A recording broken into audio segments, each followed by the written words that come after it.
ZEE5 app download ಮಾಡಿ ಮತ್ತು ಸಂಪೂರ್ಣ ಸಂಚಿಕೆಗಳನ್ನು ಉಚಿತವಾಗಿ ನೋಡಿ.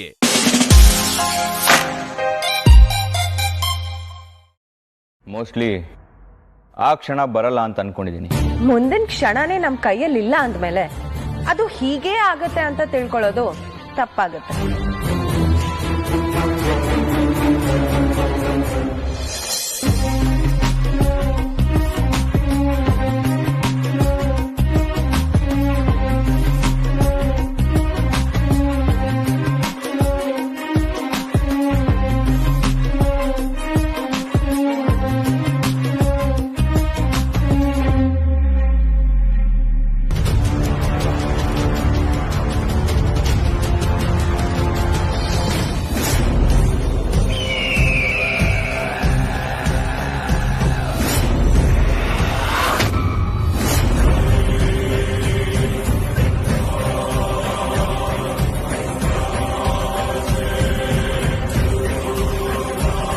ದಿಗ್ವಿಜಯ, ನೋಡು ಗುರುಗಳೇ, ನೀವು ಪೂಜೆ ಮಾಡ್ತಿರೋದೇನೋ ಸರಿ, ಆದ್ರೆ ಆದಿಶೇಷನ್ ಫೋಟೋ ಯಾಕೆ? ದಿಗ್ವಿಜಯ, ಎಂದು ನಾನು ಮಾಡುತ್ತಿರುವುದು ಸಾಮಾನ್ಯ ಪೂಜೆ ಅಲ್ಲ, ಮಹಾಪೂಜೆ. ಆದಿಶೇಷನ ಶತ್ರುವನ್ನು ಆವಾಹಿಸುತ್ತಿರುವ ಪೂಜೆ. ಆದಿಶೇಷನ ನೆರಳನ್ನು ಕಂಡರೂ ಅವನನ್ನು ಸಾಯಿಸುವ ತವಕದಲ್ಲಿರುವ ಶತ್ರುವನ್ನು ಆವಾಹಿಸುತ್ತಿರುವ ಪೂಜೆ. ಅವನ ಶತ್ರುವನ್ನು ಕಂಡರೆ ಅವನು ವರ್ತಿಸುವ ರೀತಿಯನ್ನು ನೋಡು, ಅವನು ಉಗುಳುವ ಕ್ರೋಧಾಗ್ನಿಯನ್ನು ನೋಡು. ಇಂದು ಮಾಡುತ್ತಿರುವ ಪೂಜೆ ಹಿಂದೆಂದೂ ಮಾಡದ ಪೂಜೆ. ಏಕೆಂದರೆ ನಮ್ಮ ಮುಂದೆ ಇರುವುದು ಸಾಮಾನ್ಯ ಶತ್ರು ಅಲ್ಲ, ಮಹಾಶಕ್ತಿವಂತ ಶತ್ರು, ನಾಗಲೋಕದ ಮಹಾಬಲನಿವನು.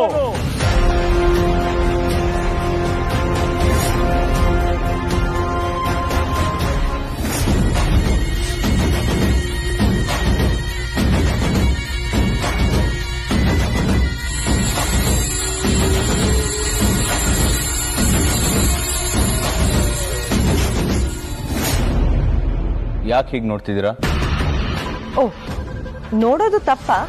ನೋಡೋದು ತಪ್ಪಲ್ಲ, ಆದ್ರೆ ಈ ತರ ನೋಡೋದು ತಪ್ಪು. ನಾನೇನ್ ತಪ್ಪಾಗಿ ನೋಡ್ತಾ ಇಲ್ವಲ್ಲ. ಆದ್ರೆ ನೀವ್ ನೋಡ್ತಿರೋದು ನನಗ್ ತಪ್ಪಾಗಿ ಕಾಣಿಸ್ತಿದೆ. ನೋಡ್ತಾ ಇರೋದು ಸರಿ ಅಂತ ಮನ್ಸಿಗೆ ಒಮ್ಮೆ ಹೇಳಿ, ಎಲ್ಲಾನು ಸರಿಯಾಗಿ ಕಾಣಿಸುತ್ತೆ. ಯಾಕೆ ಈ ರೀತಿ ವಿಚಿತ್ರವಾಗಿ ಮಾತಾಡ್ತಿದ್ದೀರಾ? ವಿಚಿತ್ರದ ಒಳಗಡೆ ಒಂದು ಚಿತ್ರ ಇದೆ ಅಭಯ್ ಅವರೇ, ಅದು ನಿಮ್ಗೆ ಕಾಣಿಸ್ತಾ ಇಲ್ಲ ಅಷ್ಟೇ. ಏನಿದರ ಕಾರಣ? ಪರಮೇಶ್ವರ, ಮಹಾದೇವ, ಏನಿದು ಘೋರ? ಯಾವ ಅನರ್ಥದ ಸೂಚನೆ ಕೊಡುತ್ತಿರುವೆ ಮಹಾದೇವ? ಈ ಲೋಕ ಕಂಪಿಸುತ್ತಿರುವುದೇ ಏಕೆ? ನಾಗಗಳು ಭಯಭೀತವಾಗಿರುವುದೇಕೆ? ಹೇಳು ದೇವ. ಮಹೇಶ್ವರ,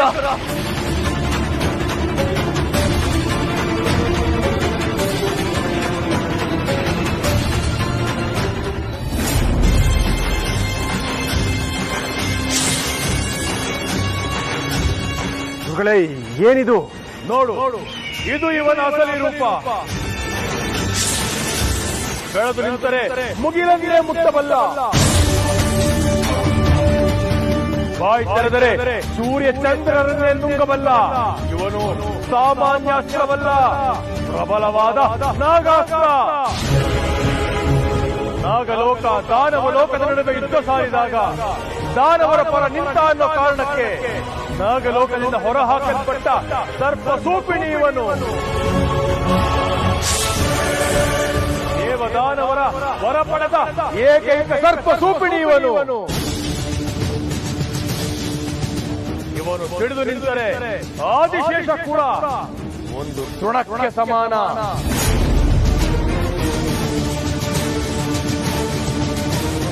ಇವನಿಗೆ ಇರುವ ವರಕ್ಕೆ ಇಡೀ ನಾಗಲೋಕವನ್ನೇ ಒಂಟಿಯಾಗಿ ಎದುರಿಸಬಲ್ಲ. ಇನ್ನು ಈ ಆದಿಶೇಷ ಯಾವ ಲೆಕ್ಕ? ಗುರುಗಳೇ, ಈ ಸರ್ಪನ ಕಳಿಸ್ಬಿಟ್ರೆ ಆದಿಶೇಷನ ಕೊಂದು ಹಾಕುತ್ತಾ?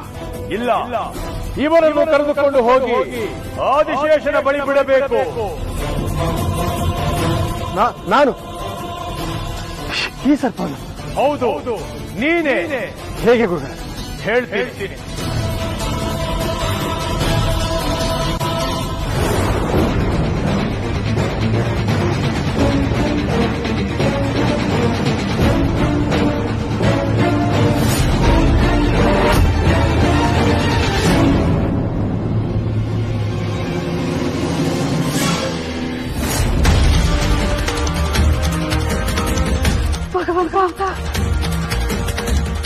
ಏನಿದು?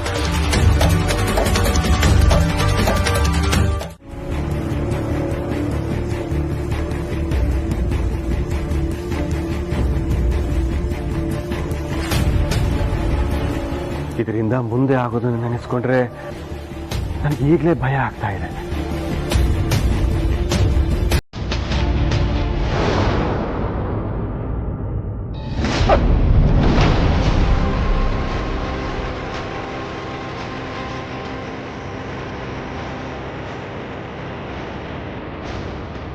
ಮನೀಷ, ನಿಂಬೆಹಣ್ಣು ನೋಡಕ್ ಒಳ್ಳೆ ನೆಲ್ಲಿಕಾಯಿ ಇದ್ದಂಗಿದೆ.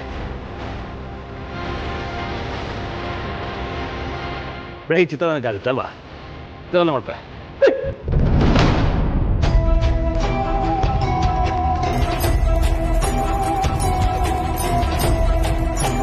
ಇದೇನು ಚಿಕ್ಕಬೋಜಿ, ನಿಮಗೂ ಚಿತ್ರಾನ್ನ ಬೇಕಾ? ಬೇಡ. ಬೇಡವಾ? ಸರ್ಬತ್ ಬೇಕಾ? ಯಾವುದು ಬೇಡ ಕಣೋ. ಏನ್ರಿ ಮಿಸ್ಟರ್ ಧನಂಜಯ್, ನಿಂಬೆ ಹಣ್ಣ ಜೇಬುಲ್ ಇಟ್ಕೊಂಡು ಓಡಾಡ್ತಿದ್ದೀರಾ?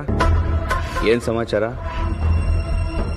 ಅದೇ ಈ ಮಾಟ ಮಂತ್ರ ಮಾಡೋರು ನಿಂಬೆಹಣ್ಣು ಇಟ್ಕೊಂಡು ಓಡಾಡ್ತಾರೆ ಅಂತ ಕೇಳಿದ್ದೆ. ಹಾಗೇನಾದ್ರೂ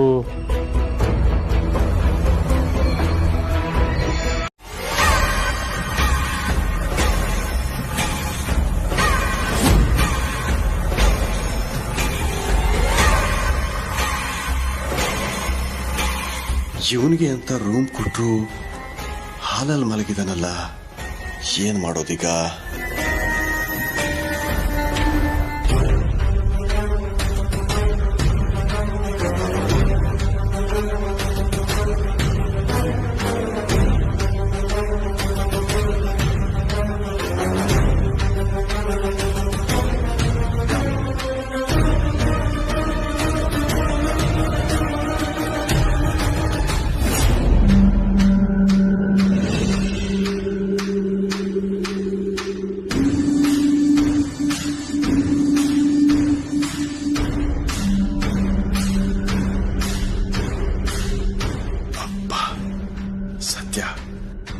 ನನ್ನ ಕೆಲಸ ಮುಗೀತು. ಇನ್ನು ನನ್ನ ಮಹಾಶತ್ರು ಆದಿಶೇಷನ ಸಾವಾಗತ್ತೆ. ಕಾಳಸರ್ಪದ ಕಾಳಗದ ಸಮಯದಲ್ಲಿ ಮನುಷ್ಯ ಮಾತೃರು ಇದ್ರೆ ಅವರು ಅದನ್ನ ನೋಡಿ ಎದೆ ಹೊಡೆದು ಸತ್ತು ಹೋಗ್ತಾರೆ ಅಂತ ಸ್ವಾಮಿಗಳು ಹೇಳಿದ್ದಾರೆ. ಬೇಡ ಬೇಡ, ನಾನ್ಯಾಕಿಲ್ಲಿರ್ಲಿ? ಚೀರಾಟ ಕಿರ್ಚಾಟದ ಮಧ್ಯೆ ಮನೇಲಿ ಇರೋರೆಲ್ಲ ಬಂದ್ಬಿಟ್ರೆ ಮೊದಲು ಮನೆಯವ್ರು ಯಾರೂ ಬರದೇ ಇರೋ ಹಾಗೆ ಮಾಡಬೇಕು.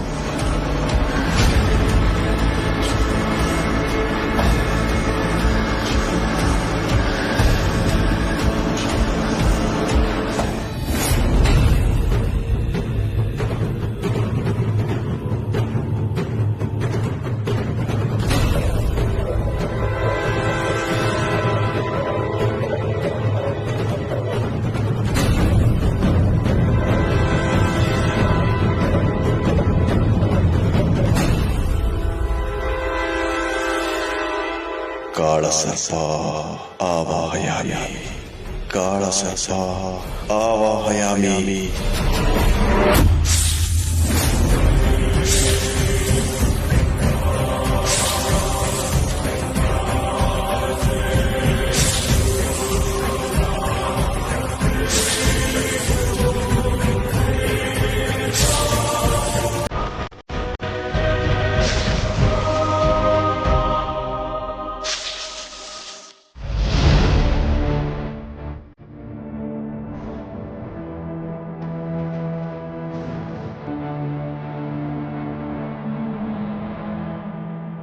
ಏನ್ ಹೇಳೋದು?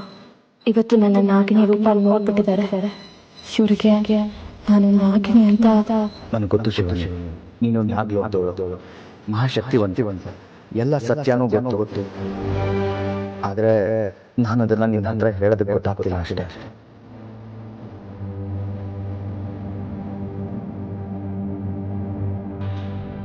ಯಾಕೆ ಹಾಗೆ ನೋಡ್ತಾ ಇದ್ದೀರಾ ಅಬ್ಬಾಯಿ ಅವರೇ? ಅರ್ಥ ಆಗುತ್ತೆ. ನಿಮ್ಮ ಮುಖದಲ್ಲಿ 1000 ಪ್ರಶ್ನೆಗಳು, ಗೊಂದಲಗಳು. ನಾನು ಯಾರು, ನಾನು ಯಾಕೆ ಹೀಗೆ ಅಂತ ಅಲ್ವಾ? ನಾನು ಸಾಮಾನ್ಯ ಮನುಷ್ಯಳಲ್ಲ. ನಾನು ನಾಗಿಣಿ. ಆ ಸತ್ಯ ನನಗೂ ಗೊತ್ತು ಶಿವಾನಿ, ಆದ್ರೆ ಗೊತ್ತಿಲ್ಲದ ಹಾಗಿರ್ಬೇಕು. ಅದು ಈಗಿನ ಅನಿವಾರ್ಯತೆ. ಶಿವಾನಿ ಅವರೇ, ಏನ್ ಹೇಳ್ತಿದ್ದೀರಾ? ನಿಜ ಹೇಳ್ತಾ ಇದ್ದೀನಿ ಅಬ್ಬಯ್ಯ ಅವರೇ. ಈ ಸತ್ಯ ನನ್ನಲ್ಲೇ ಇರ್ಬೇಕಾಗಿತ್ತು. ಆದ್ರೆ ಒಂದಿನ ನನ್ನ ಸತ್ಯ ಎಲ್ಲ ನನ್ನ ಗಂಡ ತ್ರಿಶೂಲ್ ಗೊತ್ತಾಯ್ತು. ಅಷ್ಟು ದಿನ ಅದನ್ನೆಲ್ಲ ಅವನ ಹತ್ರ ಮುಚ್ಚಿಡೋದಕ್ಕೆ ಅವನು ತುಂಬಾ ಬೇಸರ ಮಾಡ್ಕೊಂಡ. ಇಷ್ಟು ವರ್ಷ ನಾವು ಹುಡುಕ್ತಾ ಇದ್ದ, ನಮಗ್ ಕಾಟ ಕೊಡ್ತಾ ಇದ್ದ ಇಚ್ಛಾಧಾರಿ ನಾಗಿಣಿ ಬೇರೆ ಯಾರು ಅಲ್ಲ, ಅದು ನೀನೇ ಶಿವಾನಿ. ಈ ಕ್ಷಣದಿಂದ ನಮ್ಮಿಬ್ಬರ ಮಧ್ಯ ಇದ್ದಿದ್ದ ಪ್ರೀತಿ ಕೊನೆ. ನನ್ನ ಜೀವನದಲ್ಲಿ ನಾನು ಮಾಡಿದ ತಪ್ಪು ಶಿವಾನಿ. ನಿನ್ನ ಬಗ್ಗೆ ತಪ್ಪು ತಿಳ್ಕೊಂಡಿದ್ದೆ. ನೀನ್ ಸರಿ ಅಂತ ಗೊತ್ತಾಗೋಷ್ಟರಲ್ಲಿ ನಾನು ತಪ್ಪು ಮಾಡ್ಬಿಟ್ಟಿದ್ದೆ. ಅವತ್ತು ಕ್ಷಮೆ ಕೇಳಿದೆ, ಇವತ್ತು ಕ್ಷಮೆ ಕೇಳಬೇಕು ಅಂತ ಅನ್ನಿಸ್ತಿದೆ.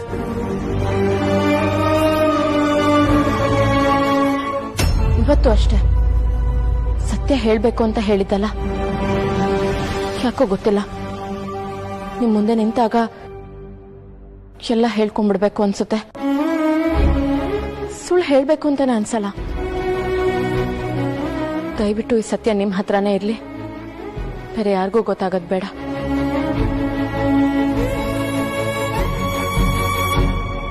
ನನ್ನ ಪ್ರಾಣ ಉಳಿಸಿದ್ದೀರಾ, ಆ ಸರ್ಪದ ಬಾಯಿಂದ ನನ್ನ ಕಾಪಾಡಿದ್ದೀರಾ. ಹೀಗಿರುವಾಗ ನಾನು ನಿಮಗೆ ಋಣಿಯಾಗಿರ್ಬೇಕು. ಖಂಡಿತ ಈ ಸತ್ಯನ ನಾನು ಯಾರಿಗೂ ಹೇಳಲ್ಲ.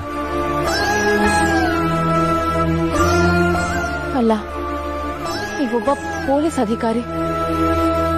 ನಾನ್ ನಾಗಿಣಿ ಅಂದ ತಕ್ಷಣ ನಿಮ್ಮಲ್ಲಿ ಒಂದು ವೇಳೆ ಅಲ್ಲಿ ಆದಿಶೇಷ ಇಲ್ಲ ತಾನೆ? ಅಯ್ಯೋ ಇಲ್ಲ ಗುರುದೇವ, ಅವನು ನನ್ನ ಕಣ್ಣಿಗೆ ಮೊದಲೇ ಬೆದ್ದಿದ್ದರೆ ನಾನು ನಿಮಗೆ ಹೇಳುತ್ತಿದ್ದೆ.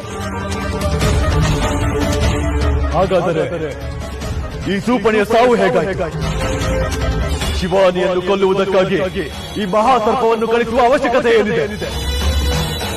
ಅವಳು ಏಕಷ್ಟೇ, ಅವಳ ಬಳಿ ಶಕ್ತಿ ಇದೆ, ಆದರೆ ಆದಿಶೇಷನಷ್ಟು ಶಕ್ತಿ ಇಲ್ಲ.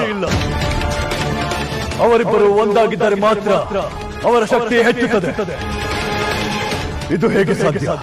ಅದು ನನಗೆ ಅರ್ಥವಾಗುತ್ತಿಲ್ಲ ಗುರುಗಳೇ. ಆದರೆ ನನಗೆ ಇದರ ಹಿಂದೆ ಯಾವುದೋ ಸಂಚಿನ ಸೂಚನೆ ಕಾಣಿಸುತ್ತಿದೆ. ಏನು ಗುರುಗಳೇ? ಇದು ಇಲ್ಲಿಗೆ ಬಂದಿದ್ದು ಆದಿಶೇಷನನ್ನು ಕೊಲ್ಲುವುದಕ್ಕೆ ಆಗಿದ್ದರೆ ಇಷ್ಟರ ಹೊತ್ತಿಗೆ ಆಗಬಾರದ ಅನಾಹುತ ಆಗಿ ಹೋಗಬಿಡಬೇಕಿತ್ತು. ಅಂದರೆ ಅದೆಲ್ಲ ನನಗೆ ಮುಂದೆ ತಿಳಿಯುತ್ತದೆ.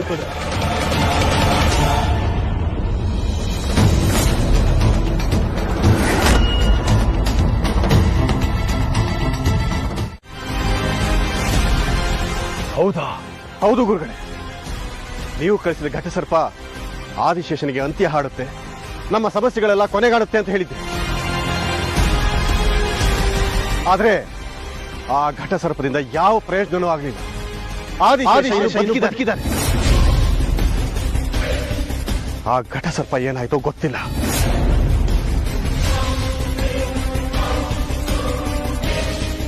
ಏನು ಹೇಳ್ತಿರೋ ದಿಗ್ವಿಜಯ? ಇದು ಹೇಗೆ ಸಾಧ್ಯ?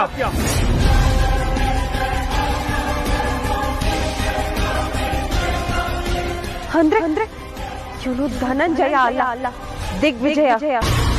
ಆದಿಶೇಷ ಒಂಟಿಯಾಗಿದ್ದಾಗ ನಾಗಶಕ್ತಿ, ನಾಗಿಣಿಯ ಶಕ್ತಿ, ನಾಗಮಣಿಯ ಶಕ್ತಿ ಯಾವುದೋ ಅವನ ಬೆಂಬಲಕ್ಕೆ ಬಾರದಿದ್ದಾಗ ಶುದ್ಧ ಶಕ್ತಿಗಳನ್ನು ಎದುರಿಸುವುದು ಅವನಿಗೆ ಅಸಾಧ್ಯ. ಹೀಗಿರುವಾಗ ಅವನು ಬದುಕುವುದು ಅಸಂಭವ. ನೀವು ಅಸಂಭವ ಅಂತ ಹೇಳಿದ ಘಟನೆಗಳೆಲ್ಲ ಸಂಭವಿಸಿದೆ ಗುರುಗಳೇ. ಆದಿಶೇಷನದು ಸಾಧಾರಣ ಶಕ್ತಿ ಅಲ್ಲ. ಅವನ ಶಕ್ತಿಗೆ ಬೆಂಬಲ ಕೊಡೋದಕ್ಕೆ ಅದ್ಯಾವುದೋ ಮಹಾಶಕ್ತಿ ನಿಂತು ಬಿಟ್ಟಿದೆ.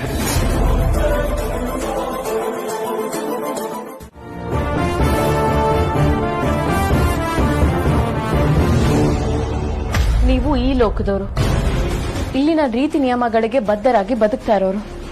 ನಿನ್ನೆ ನಿಮ್ಮೇಲೆ ನಡೆದ ಕ್ಷುದ್ರ ಪ್ರಯೋಗ ಈ ಲೋಕದವ್ರು ಮಾಡಿರೋದಕ್ಕೆ ಸಾಧ್ಯನೇ ಇಲ್ಲ. ಅದು ಬೇರೆ ಲೋಕದವರೇ ಮಾಡಿರ್ಬೇಕು. ಅಂದ್ರೆ ನೀವು ಕೂಡ ಈ ಲೋಕದವರಾಗಿರೋದಕ್ಕೆ ಸಾಧ್ಯನೇ ಇಲ್ಲ.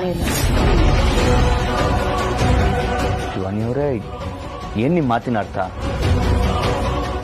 ಅಲ್ಲ, ನನಗ್ ಬಂದಿರೋ ಅನುಮಾನಗಳ ಬಗ್ಗೆ ಮಾತಾಡ್ತಾ ಇದ್ದೀನಿ ಅಷ್ಟೇ.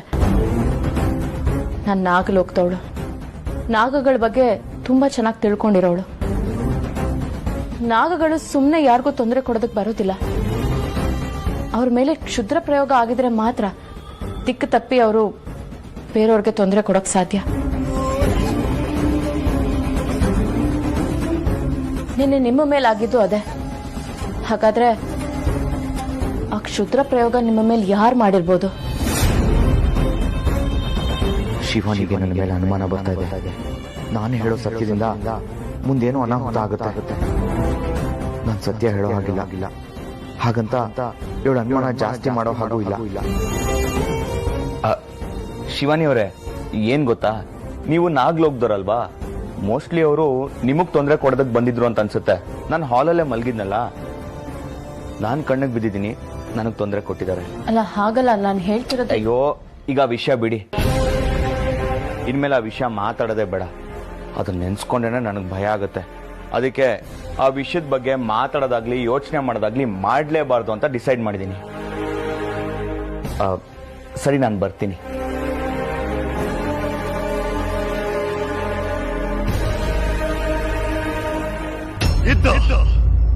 ಆದರೆ ಆ ಮಾತು ಈಗೇಕೆ ನಾಗಮಾತು?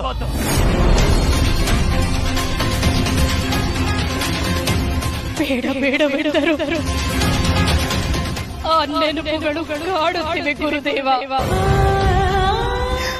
ಆದಿಶೇಷನ ಸಹೋದರ ಶೇಷನಾಗ ನನ್ನ ಉದರದಲ್ಲಿ ಜನಿಸಿದ ನನ್ನ ಕಂದನಲ್ಲವೇ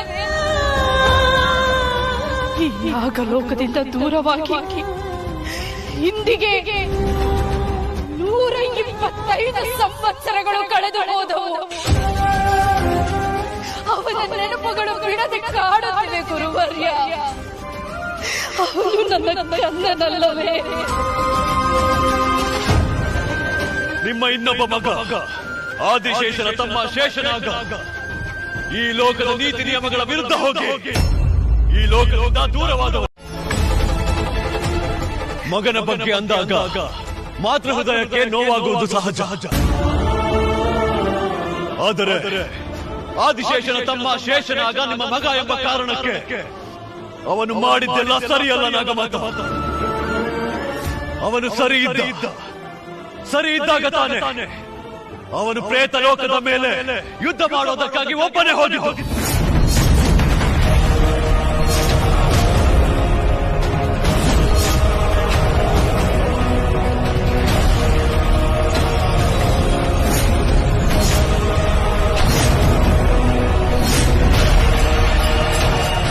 ಅವನು ವೀರಾಧಿವೀರ, ಮಹಾಪರಾಕ್ರಮಿ. ಒಂದು ಲೋಕವೇ ಅವನ ಎದುರು ಬಂದರು ಬಡದಾಡುವಷ್ಟು ಶಕ್ತಿಶಾಲಿ.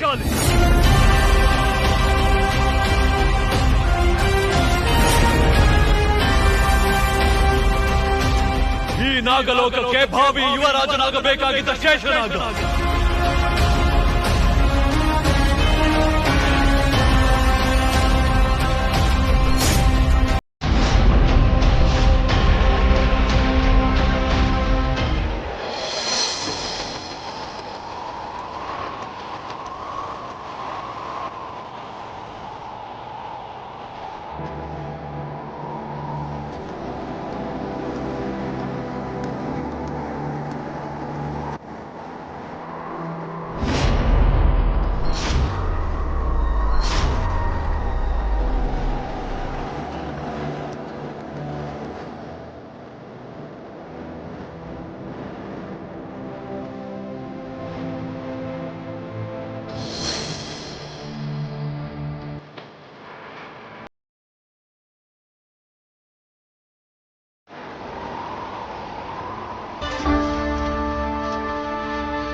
ಯಾರು ನೀನು?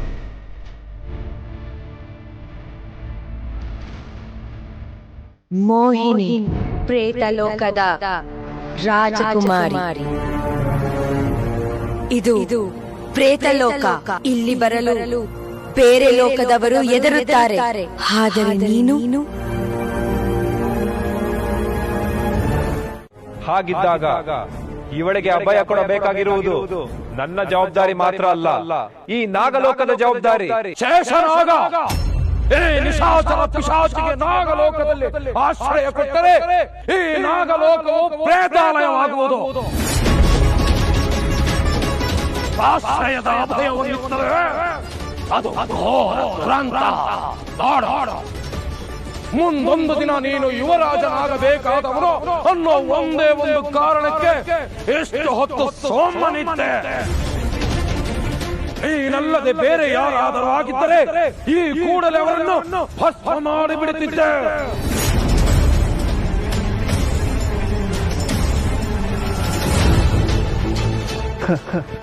ಅಂದರೆ ಈ ಲೋಕದಲ್ಲೂ ಎರಡೆರಡು ನ್ಯಾಯ ಇದೆ ಎಂದಾಯ್ತಲ್ಲ ಗುರುಗಳೇ. ಹಾಗಿದ್ದಾಗ ಇವಳಿಗೊಂದು ನ್ಯಾಯ ಕೊಡಿ. ಶೇಷನಾಗ, ನೀನು ಮಹಾಗುರುಗಳ ಬಳಿ ಈ ರೀತಿ ಮಾತನಾಡುತ್ತಿರುವುದು ತಪ್ಪು. ಹಾಗಿದ್ದರೆ ಸರಿ ಯಾವುದು ಗುರುಗಳೇ? ನಾವು ನಾಗಗಳು ದೇವರ ನಂತರದ ಸ್ಥಾನವನ್ನು ಅಲಂಕರಿಸಿದವರು. ಕಾಯಿಲೆಗಳಿಗೆ, ಸಂತಾನ ಭಾಗ್ಯಕ್ಕೆ, ಮೋಕ್ಷಕ್ಕೆ, ಮಾನವರಿಗೆ ವರವನ್ನು ಕೊಡುವ ಶಕ್ತಿ ಭಗವಂತನಿಂದ ಪಡೆದುಕೊಂಡು ಬಂದವರು. ಅಂತಹ ನಾವು ನಂಬಿ ಬಂದವರಿಗೆ ಮೋಸ ಮಾಡಿದರೆ ತುಚ್ಛ ಮಾನವರಿಗೂ ನಮಿಗೂ ಏನು ವ್ಯತ್ಯಾಸ? ನಿನ್ನ ಜೊತೆ ಮಾತಾಡಿ ಪ್ರಯೋಜನವಿಲ್ಲ. ನೀನು ಈ ಕೂಡಲೇ ಈಗಲೇ ನಿರ್ಧರಿಸೋ. ನಿನಗೆ ಬೇಕಾಗಿರುವುದು ಈ ನಾಗಲೋಕವ ಅಥವಾ ಈ ಪಿಶಾಚಿಯ?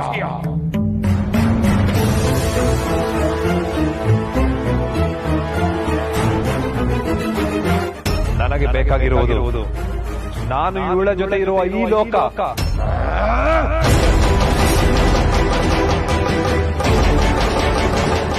ಅಸಂಭವ.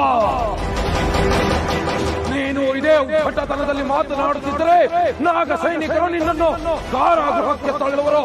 ಎಚ್ಚರ!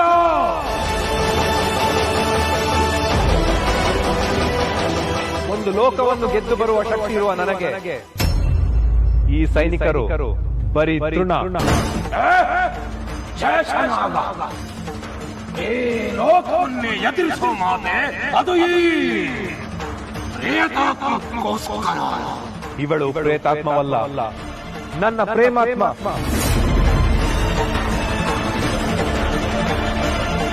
ಇವಳಿಲ್ಲದ ಲೋಕ ನನಗೆ ಬರೀ ಶೋಕ. ಬೇಡ ಶೇಷ, ಇಂಥ ಮಾತು ಬೇಡ. ಎಲ್ಲರನ್ನು ಒಪ್ಪಿಸೇ ಬದುಕೋಣ. ಗುರುಗಳೇ, ನೀವು ಹಿರಿಯರು. ಇಂಥ ಮಾತು ನಿಮಗೆ ಭೂಷಣವಲ್ಲ. ದಯಮಾಡಿ ನಮ್ಮ ಪ್ರೀತಿಯನ್ನು ಅರ್ಥ ಮಾಡಿಕೊಳ್ಳಿ. ಪಿಶಾಚಿಗಳಿಂದ ಉಪದೇಶ ಮಾಡಿಸಿಕೊಳ್ಳುವಷ್ಟು ನಾಗಲೋಕ ಹಾಳಾಗಿಲ್ಲ. ನೆನಪಿನಲ್ಲಿ ಏದೋ ನಾಗಲೋಕ ಸರ್ವೇಶ್ವರನಾದ ಆ ಶಿವನ ಇಷ್ಟವಾದ ಲೋಕ. ನಾಗಮಣಿಯ ಐಶ್ವರ್ಯದಿಂದ ಕಂಗೊಳಿಸುತ್ತಿರೋ ಶೋಕವಿಲ್ಲದ ಲೋಕ. ನಾಗಲೋಕದ ಯುವರಾಜನ ಮದುವೆಯಾಗಬೇಕಿರುವುದು ನಾಗಲೋಕದ ಸುನೈತ್ರೆಯನ್ನು.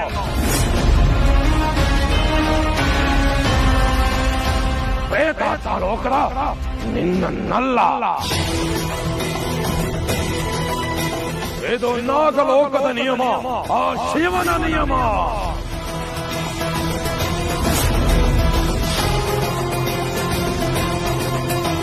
ನಿಮ್ಮ ಸ್ವಾರ್ಥಕ್ಕೆ ಆ ಶಿವನ ಹೆಸರೇಕೆ?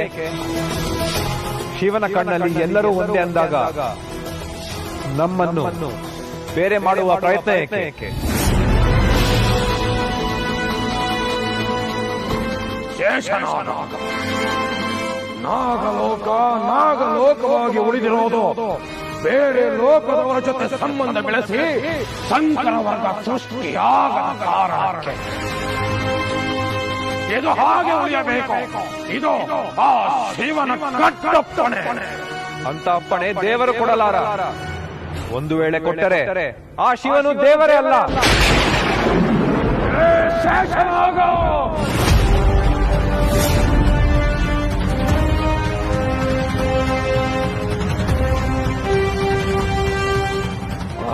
ಪಿಶಾಚಿಯ ಪ್ರೇಮದಿಂದ ಶಿವನನ್ನು ಅಲ್ಲಗೆಳೆದು ಮಾತನಾಡುವೆಯಾ? ಇಂಥ ಸಮಯದಲ್ಲೂ ಅವನು ಕಲ್ಲಾಗಿ ಕೂತಿದ್ದಾನೆ ಎಂದರೆ ಅವನು ಬರೀ ಕಲ್ಲು ಅಷ್ಟೇ.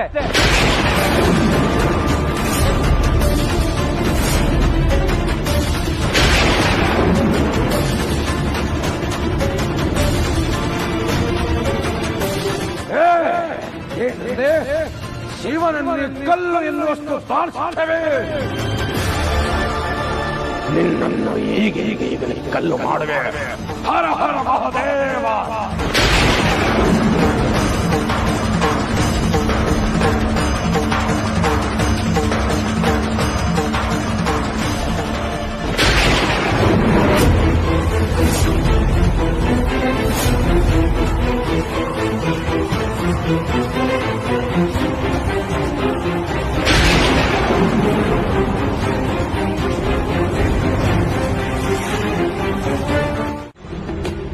ಆದಿಶೇಷ ಮತ್ತೆ ಹುಟ್ಟು ಬಂದಿದ್ದಾನೆ.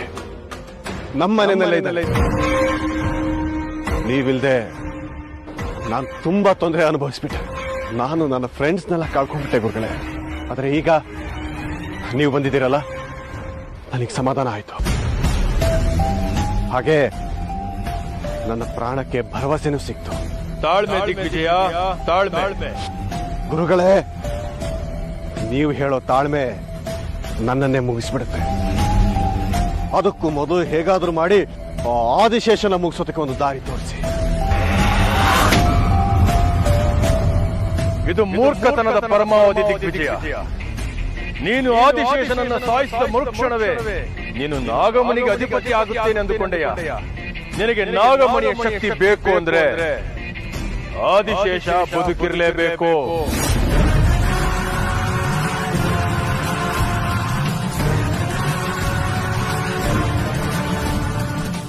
ಗುರುಗಳೇ, ಏನ್ ಹೇಳ್ತಿದ್ದೀರಾ ನೀವು?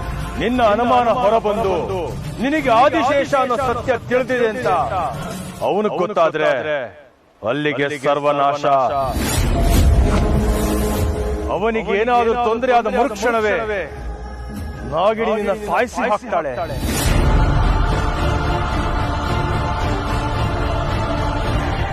ದಿಗ್ವಿಜಯ, ನಾಗಮಣಿಯ ಶಕ್ತಿ ನಿನ್ನದಾಗಲು ನಾಗರಾಜನ ಅವಶ್ಯಕತೆ ತುಂಬಾನೇ ಇದೆ. ಇದನ್ನು ನನ್ನ ತಮ್ಮ ಮೂಡ ತಕ್ಷಕನಿಗೂ ಹೇಳೋ.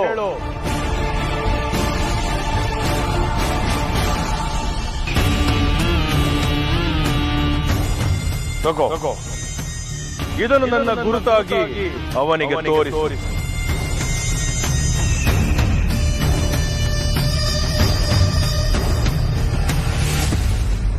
ಹೊರಡೋ. ಅಲ್ಲ ಗುರುಗಳೇ, ಅದು ಹೊರಡು.